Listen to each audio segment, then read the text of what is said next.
So I've experienced with a ton of minimalist habits over the years, and today I'm sharing 12 minimalist rules that actually make life easier, even if you're not a minimalist. Many people think life gets easier by adding more structure, more motivation, more tools. But the truth is, life usually gets easier when you remove the noise, not when you pile on more. If we haven't met, I'm Peter. I've spent years simplifying my life and helping others use minimalism to create more calm, clarity, and freedom. And in this video, I'll walk you through the 12 rules that created the biggest shift for me.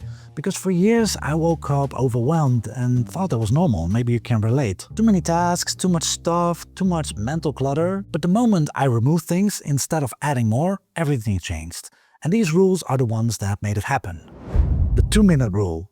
Do you ever have thoughts like, I need to text my mom and ask her how she's doing? Or I shouldn't forget to make a reservation for a favorite restaurant this Saturday? The 2-minute rule has really helped me with those. Here's how it works. If something takes less than 2 minutes to complete, just do it now instead of putting it on your to-do list. Now when I finish my coffee, I just take it to the kitchen and rinse it out. Or when I get a quick email that only requires a short response, I'll do it immediately. These tiny tasks are so much easier to deal with in the moment than when they pile up into what I call life's mess, where everything feels overwhelming, whereas in reality it's just a bunch of small things. What's cool about this rule is that it often creates a snowball effect of getting things done. When I knock out a few of these small tasks, I often find myself handling bigger ones too. And even if you're not into minimalism at all, this habit just makes life easier because your brain doesn't have to keep track of all these undone tasks that are still on your to-do list, and instead it can focus on things that actually matter to you. I'm not exaggerating when I say this is one of the simplest but most effective habits I've picked up over the years.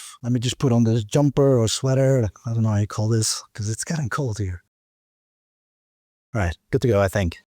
If this had dog poop on it, you don't need to be a minimalist to want to declutter some of your possessions every now and then. Marie Kondo's Spark Joy rule is a popular method to decide what to keep and what to discard. How it works is you basically pick up an item and ask yourself, does this spark joy? It's a good rule, but it doesn't always work well, because for some people they can convince themselves that almost everything they own sparks joy. And on the flip side, if you're feeling really down, maybe nothing sparks joy. And then there's things like my laptop charger that doesn't really spark joy, but I definitely need it. The dog poop test cuts through all of this. I came across it somewhere online and it made me laugh at first, but then I realized, this rule is actually quite helpful. Instead of asking if something sparks joy, you ask yourself, if this had dog poop on it, would I clean it and keep it, or just get rid of it? It sounds a bit gross, but it helps you be honest about the stuff you don't really care about. If your favorite sweater got dog poop on it, you probably would thoroughly clean it, but then keep wearing it, right? The same for my laptop charger, although I would first clean the living daylight out of it. So for most everyday items, the dog poop rule is surprisingly good at showing you what you truly value and what's just taking up space in your home. The digital sunset rule. I've noticed that if I'm on my laptop or phone right before I go to sleep, I tend to have a restless night. And it's not just the blue light exposure. My mind keeps racing with all the information I've just taken in, whether it's work emails, social media updates, or news headlines. So I started practicing what I call the digital sunset rule, and it really has made a big difference in how I wind down at night. You set a specific time each evening when screens get turned off. Now this doesn't have to be at the time of the actual sunset. I typically do this about an hour before going to bed, around 10 p.m. I dim the lights, have a chat with my girlfriend, maybe I read a book or listen to a podcast, and sometimes I just make a cup of chamomile tea and do nothing, letting my mind drift. In Dutch we call this nikshen, which I guess is kind of the Dutch art of doing nothing. I talk more about this in my video 5 Easy Dutch Habits for a Happier, Healthier Life. What happens is that your brain gets a chance to slow down. The digital sunset rule creates a natural boundary between active time and rest time. My sleep quality has improved so much since I started doing this. Back in the day when I worked as a corporate lawyer, I was glued to my BlackBerry right until going to bed, and it would always take me at least an hour before I fell asleep. Now I fall asleep much faster and I wake up feeling more refreshed. There's something really nice, cozy even, about ending the day like this. You're creating a little buffer between you and the rest of the world. But hey, if it is right before you sleep and you're enjoying watching this video, you might as well subscribe. It's free, and if you do, I promise I will send the Sandman your way so you won't regret watching YouTube videos right before going to bed. Less but better. Imagine your calendar is like a closet, and the clothes in it, the demands on your time, the tasks on your to-do list. You decluttered your closet first thing this morning, But when you open the doors at noon, you find it's already full to the brim again. And what's worse, those shirts and pants aren't even yours. Other people have been shoving their clothes in there. How would you feel?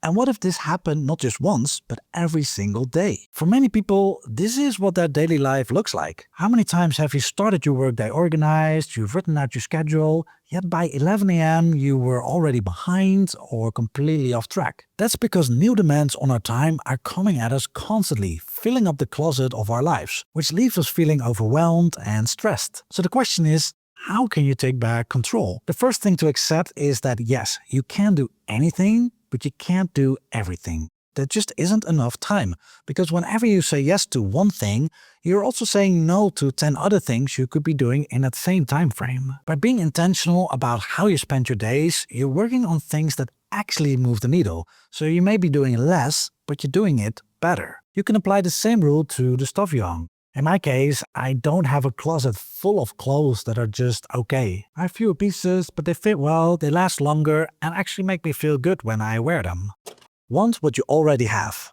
I think one of the biggest traps we can fall into is constantly looking for new things to buy. The next phone upgrade or the next shiny object that promises to make us happier. But what if the secret isn't more stuff, but appreciating what you already have? This is something I've been working on myself. Learning to want what I already own instead of constantly craving new things. It begins with gratitude, because it's so easy to take the things we own for granted and only focus on the things that are wrong or missing in our lives. But for most things that we own, they once made us feel good when we first brought them into our home. The technique I sometimes use and find very powerful is negative visualization, which basically means imagining losing something that you own. I'll sit down, I'll close my eyes, and bring an item that I own to mind, and just think about how it has served me, what good it has brought to my life. And then once that's clear, I imagine losing it, and how that feels. And I'll ask myself, what would it be like if I missed this item, if it was no longer in my life? Would my life be any different? When I do this with everyday objects like my coffee mug, scarf, or even my old sneakers, it makes me appreciate its value again. It's like rediscovering what I already have. The 24-24 rule.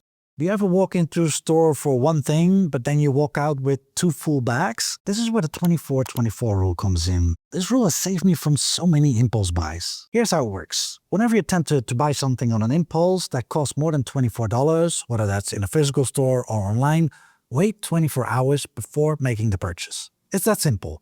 Just go home and think about it. It's like buying a donut. It's much harder to resist when you're in the donut store than when you're at home and you can think it through because it's not right in front of you. At home, I'll ask myself, does this really add value to my life? And more often than not, that shirt or gadget that seems so amazing in the store often loses its appeal once I'm home, or I'll even completely forget about it. And if I still want it after 24 hours, I see the value of it, I'll happily go back to the physical or online store and buy it. What I like about the 24-24 rule is that the $24 threshold is high enough that it doesn't really affect impulse purchases like getting a coffee or lunch somewhere, but it does catch all those purchases above that you may regret later. And you don't need to be a minimalist to benefit from all of this. It's more about making sure your money goes toward things you actually value rather than toward things that seemed important for all of 5 minutes. 1 in, 1 out rule.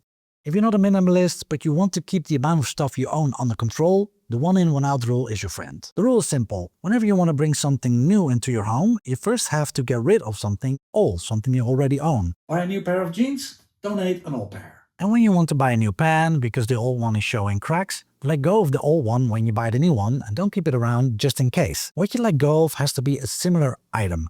Buying a new jacket and then letting go of a fork, that doesn't count. What I like about this habit is that it prevents me from impulse buys. Because whenever I want to buy something, I have to ask myself, do I want to let go of a similar item that I already own just to bring this new thing into my home? Sometimes the answer is yes, but other times it makes me realize that I don't really need this new item at all. You don't need to be a minimalist to benefit from the 1 in, 1 out rule. It just keeps your home in a natural balance without the need for any big decluttering sessions. By the way, if you're new to minimalism and you don't really know where to begin, you can download my free How to Get Started with Minimalism checklist in the description below. The 50-30-20 budget. Some people like to track every single penny, even adding yesterday's cappuccino to a spreadsheet. That's not me. I like to keep things simple.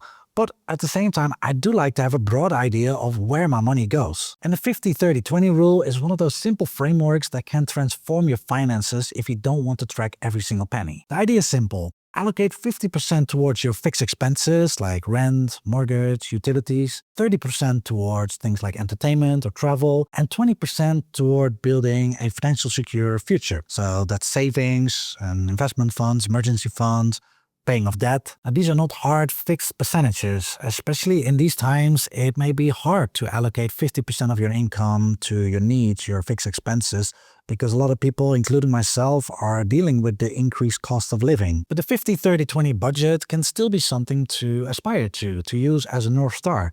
And this is where minimalism can be really helpful. Minimalism is an approach to life that has helped me live and be content with less. And it has also helped me realize that things I may have labeled as needs are really wants. Like, I don't need to live in the heart of an expensive city, or go out for cocktails twice every weekend because I deserve it after a hard week at work. You don't need to be a minimalist to apply the 50-30-20 budget rule. What I like about it is that it's super simple. You don't need to track 25 different budget categories or use complicated spreadsheets, just these 3 simple buckets. Buy time, not stuff. I once heard someone say, we don't work hard just to buy things we don't love. But that's kind of the trap that many people fall into. They buy shiny things to impress people they may not even know or like. And to pay for it all, they may have to keep a job they hate but can't do without, or even get into debt. You and I, we work hard for the money we make, so we shouldn't waste it on pointless things, right? That's why I prioritize spending my money on things that give me back time. Because time is our most valuable, non-renewable resource. When I'm considering buying something, I'll ask, will this give me more time or take more time? Just think about how back in the day, laundry had to be done by hand. Now we have washing machines and we don't even think about it anymore, but they're a huge time saver. For me, it can be AI tools that help me with video ideas, script writing, or video editing. Now AI can't replace those things, but even if I can just save 10% of the time, that will make a big difference because all of those are huge time sucks. The question, will this give me more time or take more time, is also a powerful filter in another way. Many things we buy come with hidden time costs we don't consider in the moment. A car needs regular checkups and repairs, a bigger house means more time spent cleaning, cute decorative items need dusting, and video games and streaming services consume hours of your attention. I'm not saying don't buy things, I spend money on things. But I want to be mindful about what I spend my money on. I care about freedom more than anything else, and I want to be in control of my time. So I see money as a tool to buy freedom rather than just stuff. If you can't afford it, you can't have it. As an outsider, it seems to me that one reason why so many Americans have credit card debt is that it's so easy to get credit.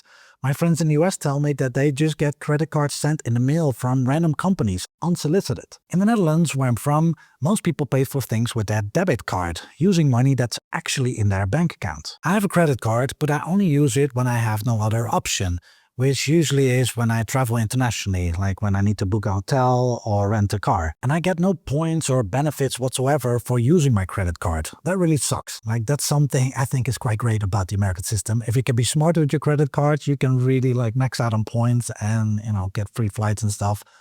That I would really love. Paying for things with the money that's actually in your bank account creates a natural limit to spending and prevents getting into debt for things that are just wants, not needs. If you do use a credit card to pay for everything, I think it's important to be strict with yourself to prevent going into debt. A simple rule you could follow is, if you can't afford it, you can't have it. If you can't immediately pay off your credit card bill when it's due, don't buy it. Yet. This doesn't mean you can never have nice things. It just means you plan for them and save up, rather than mortgaging your future for immediate gratification. I still remember when I was 15, I had to deliver papers for a whole year in order to save up enough money to buy a PC. This was in 1995. It took forever, but when it was finally on my desk, I really felt like I had earned it. When you buy something on credit, you're not just paying for the item, you're also paying extra in interest, and you're paying with your peace of mind. If it's not a hell yes, it's a hell no. So I love Derek Sivers' blog and books, and he writes that if you're not saying hell yeah about something, say no. In the moment, saying yes is often easier. We say it out of obligation, FOMO, or because we think we should say it. But when you apply the hell yes or no filter, you create space in your life for things that generally light you up. Whereas whenever you say yes too often, it's easy to get overwhelmed, especially if it goes at the expense of things you really care about, like spending more time with your family, pursuing your interests, or living more slowly. I used to be much more of a yes person, but I realized that if I want to have full control over my time, I need to start saying no to things I just feel lukewarm about. I also apply this rule when I'm considering buying something. Like earlier in this video, I shared that I ask myself questions like, what value will this add to my life? And I apply the 24-24 rule to prevent impulse buys. But even when I believe it will add value to my life, I may still sit on it for a couple of days or even weeks. And if I'm still excited then, I know it's definitely a hell yes. It's not about becoming a no man. No man, no man, no man, no man. When you say yes to fewer things, you don't spread yourself too thin. And you can give your full attention and energy to those few things. It's about quality over quantity, not just with your possessions, but with how you spend your most valuable resource, your life. Don't buy a problem. In 2007, I bought my first and only car. I had an accident a few years later and I haven't owned a car since. It was a second-hand Volkswagen Golf GTI 2.0. When I picked it up for a test drive somewhere in the countryside, it wouldn't start. That was a red flag. I should have just left it then and there. But I so badly wanted to have a car and this was all I could afford. So eventually it started and I bought it anyway. Driving back home, I remember thinking, did I just buy a problem? You know, that feeling that the price I just paid was only the beginning? And that turned out to be true. Like the car had a coolant leak. One day I was driving on the highway and I remember thinking, well, what is that burning smell? And it came from the engine. I've also had a few times where I was parked at a client or at the IKEA parking garage, like 1.5 hours away from home, and the car wouldn't start. And even after I brought it in for a couple of repairs, I just kept having issues. So sometimes the initial purchase price is just the tip of the iceberg. What I've learned from that is that being intentional about your purchases means considering your future self, not just your present-day desires. The cost of an item goes beyond the price tag. That amazing deal on a complicated espresso machine may not be such a bargain if it ends up causing a lot of frustrations every single day you want to make a coffee. And there's also the opportunity cost to consider. The money you spend on a problem, you can spend on something else. And I'm not even talking about the time you might need to maintain the item or the space in your home that could be used differently. Speaking of money, a while back I read the book The Psychology of Money by Morgan Housel, which is one of the best books I've read about being intentional with your money and not spending it on problems. I made a separate video about the 15 lessons I learned from the book, like using money to gain freedom or planning for the plan not to go according to plan. You can check it out right here. So thanks for watching. Let me know if any of these minimalist rules resonated with you and I hope to see you in the next one. Take care. Bye bye.